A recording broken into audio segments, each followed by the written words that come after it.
अस्सलामुअलैकुम बिस्मिल्लाहिर्रहमानिर्रहीम। Umar online academy में खुश आमदेद फरीद के साथ। कैसे हैं बच्चों? ठीक हैं?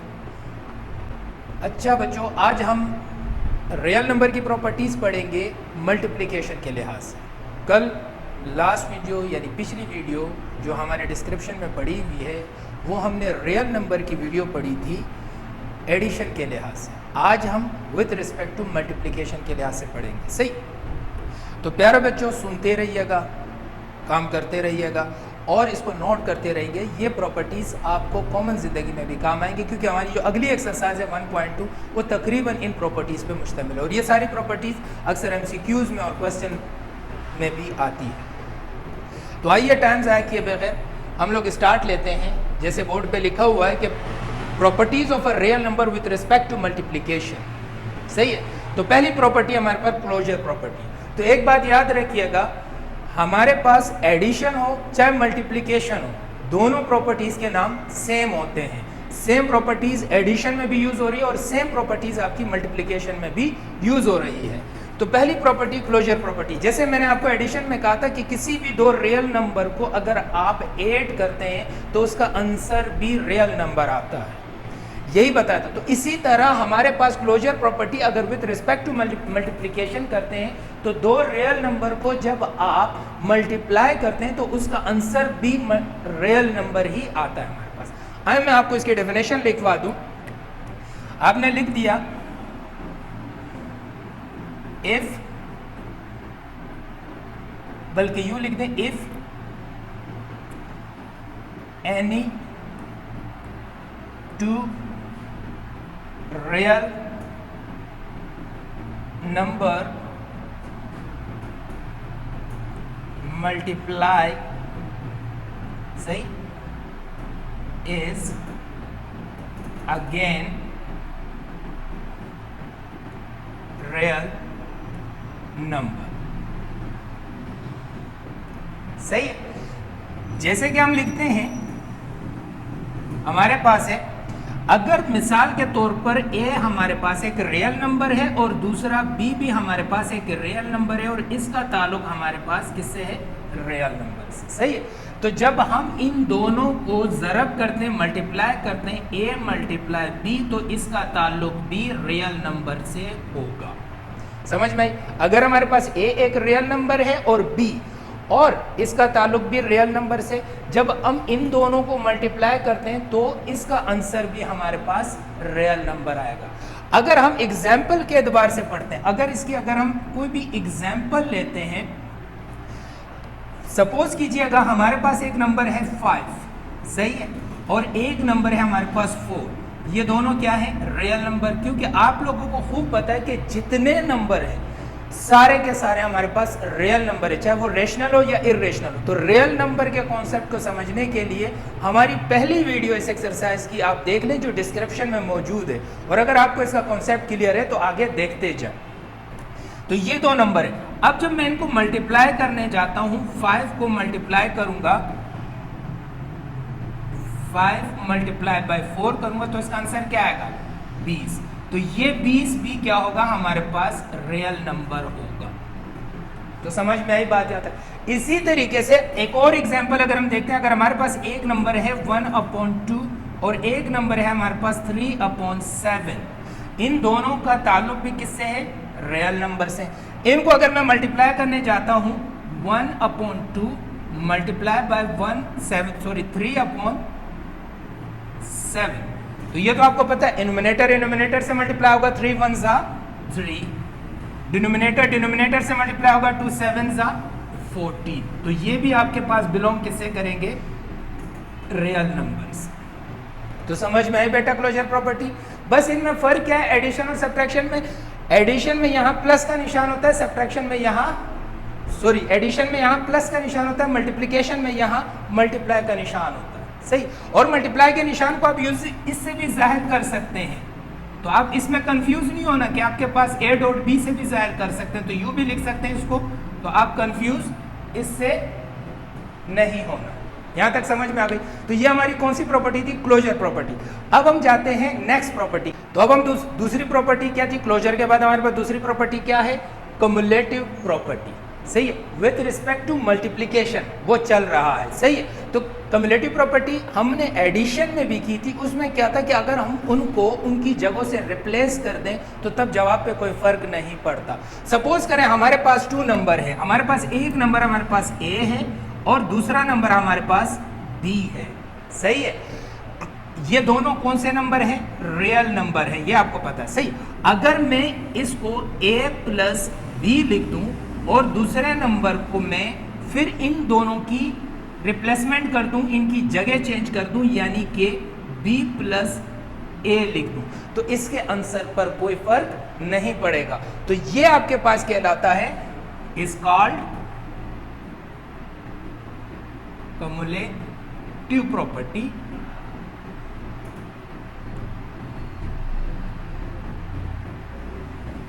Of real number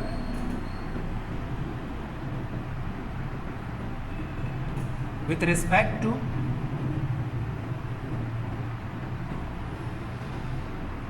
multiplication।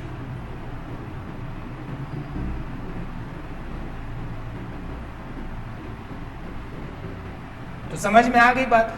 तो हमारे पास अगर हम इसकी एग्जांपल करते हैं, कोई भी एग्जांपल अगर हम करते हैं, इसकी मिसाल लेते हैं। अगर हमारे पास 2 नंबर है 4 और 5, ये 2 नंबर है, सही। सॉरी यहाँ पे मैंने प्लस लिख दिया, यहाँ पे मल्टीप्लिकेशन आएगा। और एक और बात आपको बताता चलो, ये मल्टीप्लाई का निशान अगर आप ना लगाएं तो इसको आप इस तरीके से भी लिख सकते हैं, तो इसमें आपको कंफ्यूज होने की कोई जरूरत नहीं। आप इसको इस तरीके से भी लिख सकते हैं कि आपके पास ए बी बराबर होगा बी ए के, इस तरीके से भी आप लिख सकते हैं। यानी अगर आपने मल्टीप्लाई का साइन नहीं दिया तो कोई मसला नहीं है।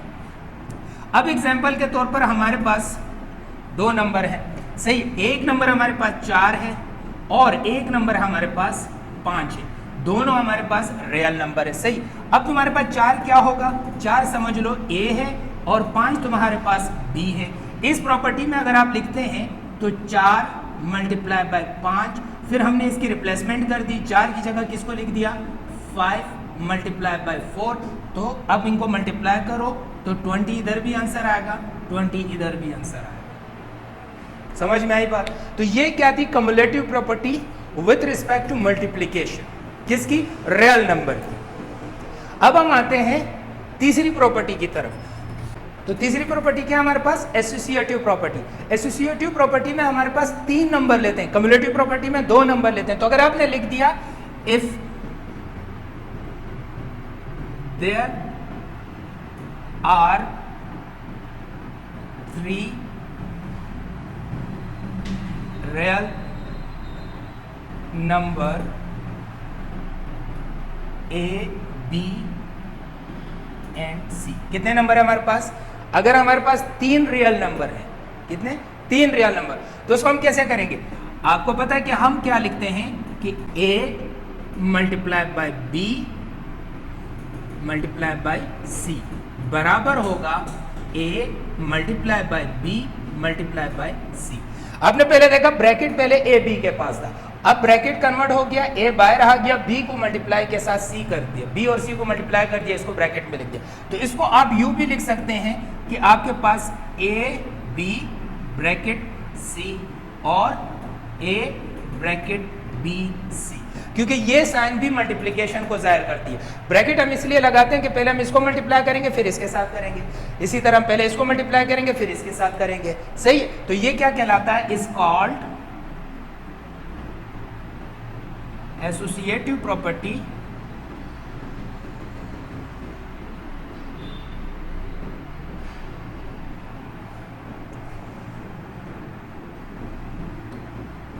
property of real number with respect to multiplication।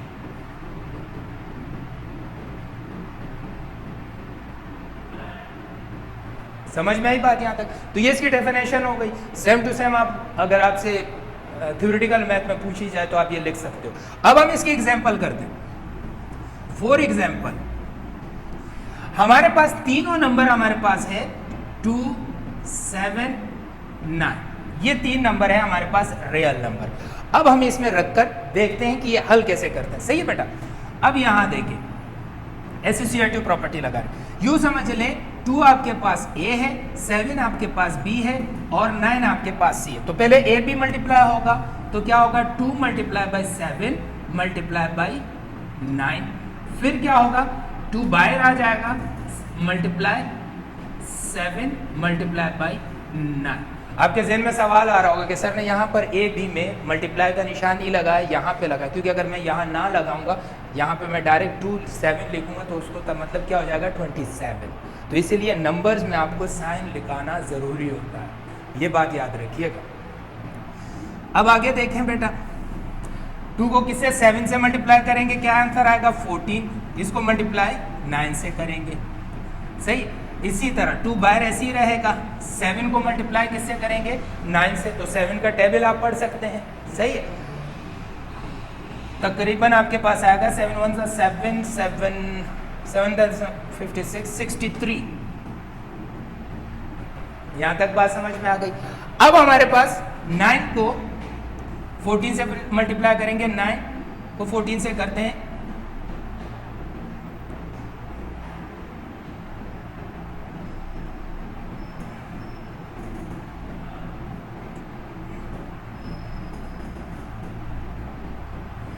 ये देखिए 9 को 14 से मल्टीप्लाई किया 126, 2 को 63 से मल्टीप्लाई किया 126। तो समझ में आया। इसके अगर हम एक और एग्जांपल देखें, सपोज करें हमारे पास 3 नंबर है, जरा छोटे छोटे नंबर लेते हैं, 2 1/2 3/2 और यू समझ ले 2/3।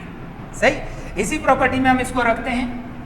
पहले क्या होगा 1/2 मल्टीप्लाई बाई 3/2, ये तुम्हारे पास A हो गया, ये तुम्हारे पास B हो गया, ये तुम्हारे पास C हो गया, और मल्टीप्लाई बाई 2/3 बराबर है। इसी तरीके से 1/2 बाहर आएगा, ब्रैकेट में क्या हो जाएगा आपके पास 3/2 मल्टीप्लाई बाई 2/3। अब यहां देखते जाए बेटा, 3 1 3, 2 2 4, क्योंकि डिनोमिनेटर से मल्टीप्लाई होगा, और मल्टीप्लाई बाई 2/3। यहाँ क्या होगा 1/2 इसी तरह रहेगा। सही है, 3 से 3 कैंसिल, 2 से 2 कैंसिल, 1 बचा, 1 1 1, तो आंसर आ गया 1। यहाँ पर देखो 3 1 3, 3 1 3, 2 1 2, 2 2 4, तो यहाँ क्या बचा 1, यहाँ 1 1 1, नीचे 2 1 2, यहाँ पे क्या हुआ 1/2 1/2। समझ में आ गई बात। तो ये थी आपके पास associative property with respect to multiplication. अब हमारे पास तीसरी प्रॉपर्टी है, हमारे पास क्या है मल्टीप्लिकेशन आइडेंटिटी। आइडेंटिटी का क्या मतलब होता है बेटा, शनाख्त। सही, इसी तरह हमने पढ़ा तो उसमें एडिटिव आइडेंटिटी। उधर 0 एक ऐसा नंबर था जो किसी भी नंबर के शनाख्त को, यानी किसी भी नंबर की आइडेंटिटी को चेंज नहीं करता था। यहाँ पर भी 1 एक ऐसा नंबर है जो किसी भी नंबर की आइडेंटिटी को नहीं बदलता, शनाख्त को नहीं बदलता। फॉर एग्जाम्पल हमारे पास एक नंबर है, जैसे कि हमने लिखा A, इसको अगर मैं किस नंबर से मल्टीप्लाई करूं ताकि A ही रहे, 1 से मल्टीप्लाई करूंगा तो A ही रहेगा, क्योंकि अगर मैं 0 से इसको मल्टीप्लाई करूंगा तो A 0 हो जाएगा। तो A 1 A, तो 1 के 1 के साथ मल्टीप्लाई करने से A पे कोई फर्क नहीं आया, तो इसका मतलब है इसकी आइडेंटिटी क्या है 1। तो हमारे पास मल्टीप्लिकेटिव आइडेंटिटी क्या होती है 1 होती है, और एडिटिव आइडेंटिटी क्या होती है 0 होती है। ये अक्सर सवाल पूछ लेते हैं कि भाई मल्टीप्लिकेटिव आइडेंटिटी क्या होती है, तो आपने लिख देना है 1। एडिटिव आइडेंटिटी क्या होती है, वो होती है 0। आपके पास क्या हुआ, A को मल्टीप्लाई 1 से किया तो A आया, तो सही है। तो हमारे पास अगर हम लिखते हैं कि 1 is called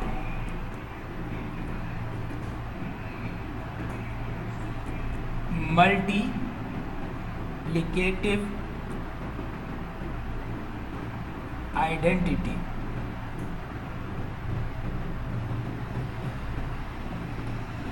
1 क्या कहलाएगा हमारे पास? Multiplicative identity. अगर 0 होगा तो हम क्या लिखेंगे? 0 इज कॉल्ड एडिटिव आइडेंटिटी, यानी इसकी जगह एडिटिव आइडेंटिटी आ जाएगी। तो मल्टीप्लिकेटिव आइडेंटिटी समझ में आ गई।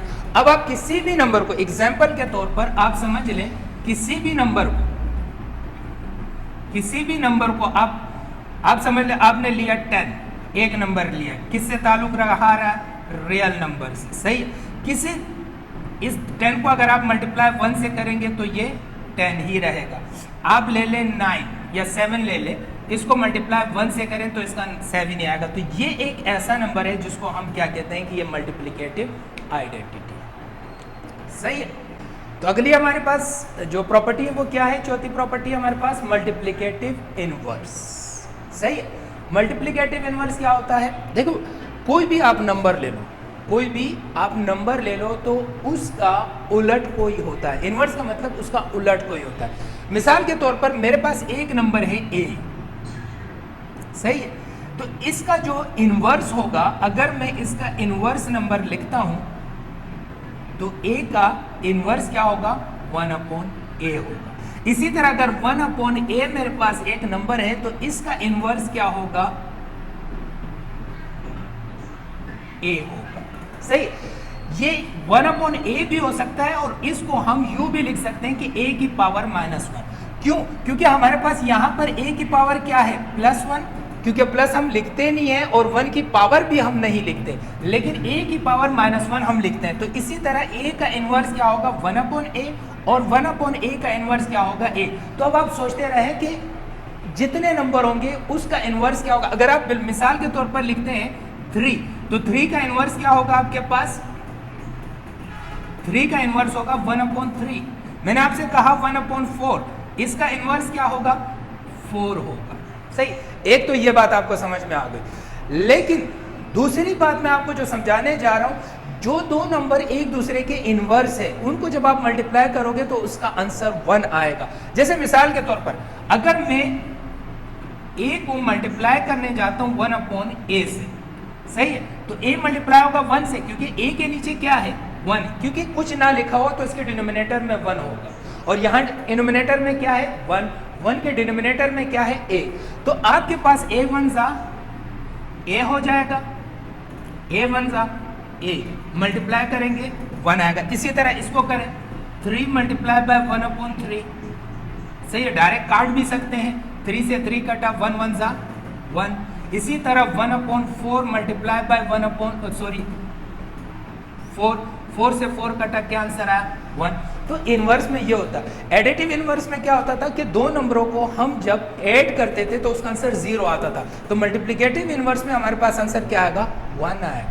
तो यहाँ तक ये बात समझ में आ गई। तो इसकी अगर आप डेफिनेशन लिखते हैं, तो वो क्या होगा आपके पास कि a multiply by 1/a is equal to 1। समझ में आ गई? तो आप लिखेंगे a and 1/a is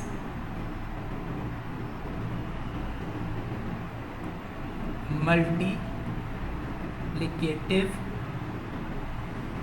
inverse